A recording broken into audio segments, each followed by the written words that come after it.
नमस्कार, इन खबर में आपका स्वागत है।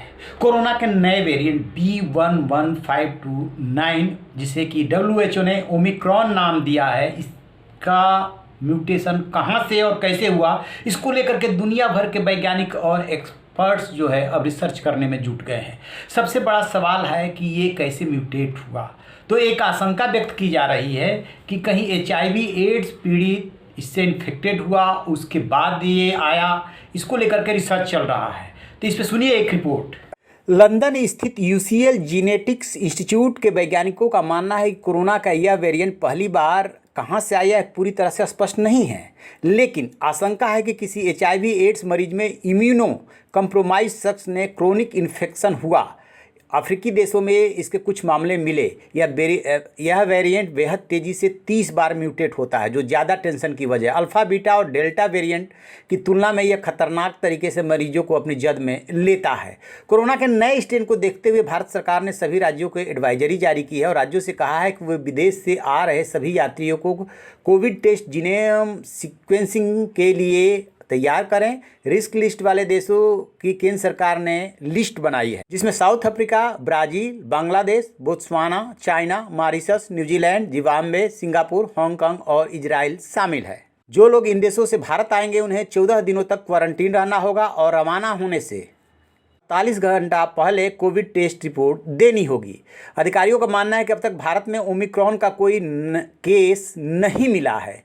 विशेषज्ञ ये भी कह रहे हैं कि डेल्टा वेरिएंट से यह कितना खतरनाक है जानने के लिए अभी रिसर्च की ज़रूरत है। करें यूनाइटेड किंगडम यानी UK की, तो 6 अफ्रीकी देशों की फ़्लाइट्स पे उसने अस्थायी बैन लगा दिया है। पिछले 14 दिनों में साउथ अफ्रीका और अन्य अफ्रीकी देशों से आ रहे लोगों की एंट्री सिंगापुर ने सख्त कर दिया। ऑस्ट्रेलिया ने भी दक्षिण अफ्रीका से आ रहे लोगों की एंट्री पर नियम कड़े किए हैं। यूरोपियन यूनियन ने 27 देशों ने अफ्रीकी देशों से आ रही फ़्लाइट्स पर रोक लगा दी है। अमेरिका और कनाडा ने भी अफ्रीका से आ रहे लोगों को लेकर नियम सख्त कर दिए हैं।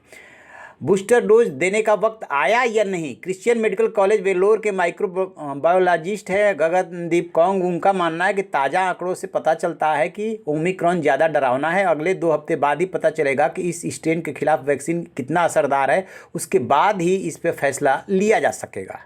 तो जैसा कि आपने सुना, south Africa, Brazil, Israel, Botswana समेत कुछ ऐसे देश हैं जो चिन्हित हुए हैं जहां पे ऐसे केस मिले। भारत सरकार ने एहतियातन 12 देशों से आने वाले, जिसमें ये सारे देश शामिल है जो नाम बताया मैंने, वो उनसे जो भी लोग आ रहे हैं उनके लिए एक्स्ट्रा गाइडलाइंस जारी की है कि ये जांच के अलावा ये इनके साथ फॉर्मेलिटी पूरी की जानी है। लेकिन इसके बारे में जो जानकारी मिल रही है वाकई में वो बहुत चिंतनीय और भयावह है। कहा जा रहा है कि 30 से अधिक बार म्यूटेट हुआ। अभी तक जो भी वायरस मिले और जो उनका म्यूटेशन हुआ उसके आधार पे जो है ये बनी अपनी वैक्सीन दुनिया भर की। और अभी वैज्ञानिक इस बात को लेकर के श्योर नहीं है कि ये वैक्सीन इस वेरिएंट पे कितना कारगर है और कितना नहीं है। चूँकि ये नया वेरिएंट है इसलिए अभी इस पर रिसर्च होनी है, फिर पता चलेगा कि वैक्सीन हमारी कारगर है कि नहीं है।